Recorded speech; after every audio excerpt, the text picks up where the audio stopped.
بچہ تھا، قیامت تک کا اس کو علم نہیں تھا۔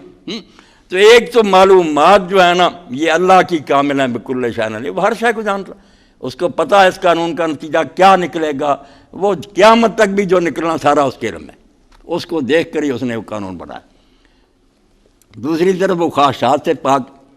آپ سورہ جمعہ پڑھیں، اس کے شروع میں جو اللہ تعالیٰ نے کہا کہ دین میں کیوں اتارتا ہوں، نبی پر بھی نہیں چھوڑتا، یسبح للہ ما فی السماوات و ما فی الارض الملک القدوس العزیز الحکیم۔ 4 صفتیں بیان کی ہیں کہ کائنات کو میں چلا رہا ہوں اس لیے کہ میں ملک ہوں، پہلے تو بادشاہ ہوں، ملک میرا اور قانون دوسروں کے چلتے رہے۔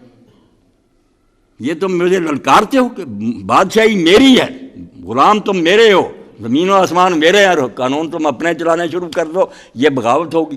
کسی دوسرے کا مانو گے تو اس کا مطلب مجھے تو تم نے رد کر دیا، کسی غیر کو اپنا آقا بنا لی۔ پہلے الملک کا کہ قانون بنانے کا حق ہوتا جو حکمران ہو۔ حکمران کون ہے اس کائنات کا؟ میں ہوں حقیقی حکمران۔ پھر کہا دوسری بات کہ قانون بنانے والا جو ہے وہ خطا سے پاک ہو، غلطی نہ کر جائے قانون بنانے میں۔ ایمانداری سے بھی اگر اس نے بتایا، بیچارے کو خبر نہیں تھی، قانون بنا دیے، بعد میں غلط نتیجے نکلے۔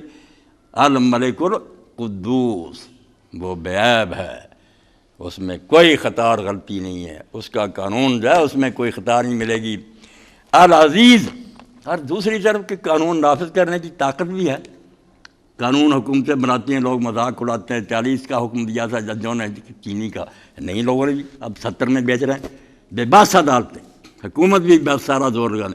تو اللہ بھی ایسا ہی فرمایا نہیں العزیز، ٹھیک ہے اس نے تھوڑی بہت مہلت دے رکھی ہے مگر تم اس کی گرفت سے نکل نہیں سکتے، وہ پکڑے گا ایک دم، کوئی بھی بچ کر نہیں نکل سکتا، وہ غالب اور زبردست ہے، اس کی گرفت سے کہاں نکلو گے تم؟ اس لیے وہ اپنا قانون بنوانے پر قادر بھی ہے۔ اور پھر یہ کہ وہ جو فیصلے کرے اس میں یہ نہیں کہ بے گناہ کو پھانسی پر لٹکا دیا اور مجرموں کو چھوڑ دیا۔ الحکیم، وہ جب فیصلے کرے گا تو حکمت اور دانائی کے مطابق ایک بھی کام غلط نہیں ہوگا۔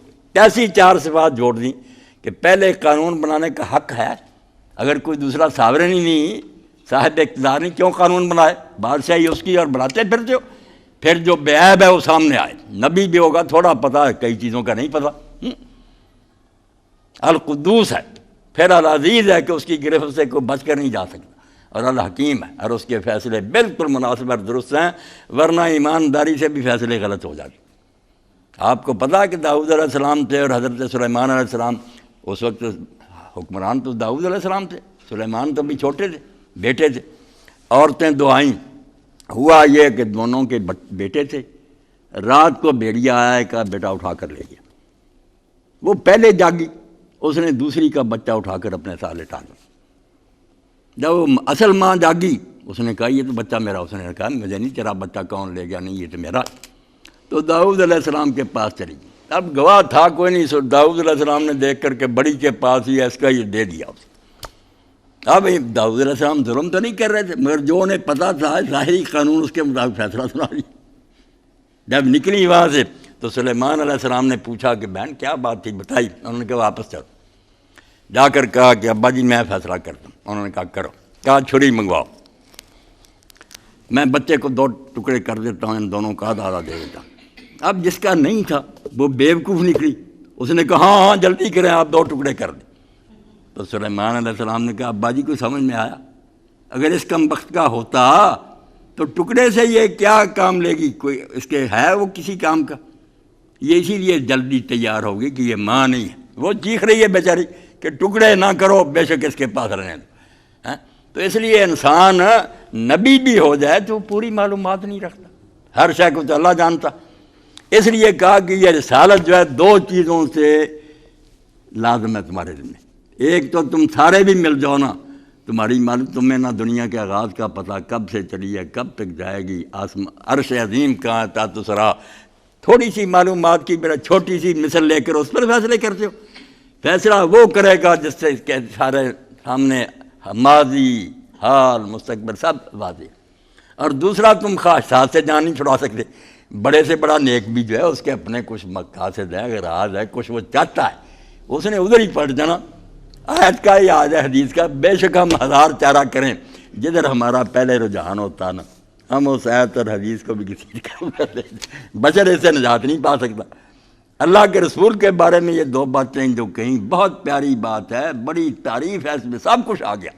تھانوی صاحب فرماتے ہیں دو ہی خطرے تھے کہ معلومات نہ ہونے کی وجہ سے بٹ گئے، راستے کا نہیں پتہ بھول گیا، ایک پتہ تھا جان بوجھ کر گمراہ ہو گیا۔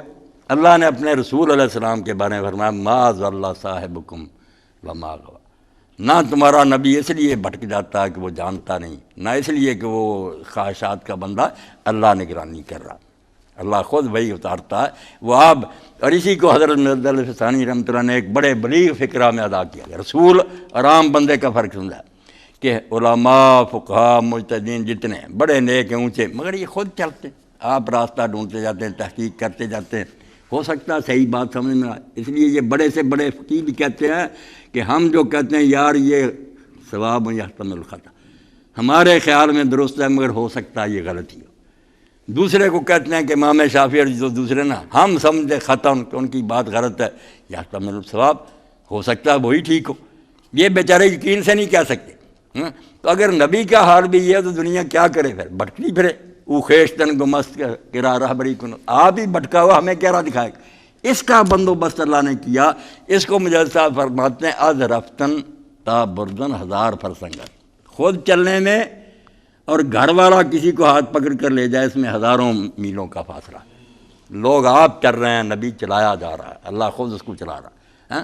یہ دو چیزیں جو ہے کہ خواہشات سے مبرہ ہونا، معلومات میں نقص نہ ہونا، یہ صرف اللہ کی ذات میں جمع ہے۔ اس لیے وہی قانون سازی کر سکتا ہے، ورنہ انسانوں نے بہت سوچا، کبھی سوشلزم لائے، کبھی سرمایہ داری نظام آیا، کبھی جمہوریت کی طرف لڑک گئے، کبھی یہ ادھر آ گیا کہ ملوکیت ٹھیک ہے، بس اسی طرح بٹتے ہوئے آدم علیہ السلام سے لے کر کبھی اس سرے کی طرف نکل جاتے ہیں، پھر لوٹتے ہیں، ادھر نکل جاتے ہیں۔ سواء السبیل، جو درمیان کی ہے نا لکیر، اس پر صرف شریعت کھڑی ہے، نہ افراط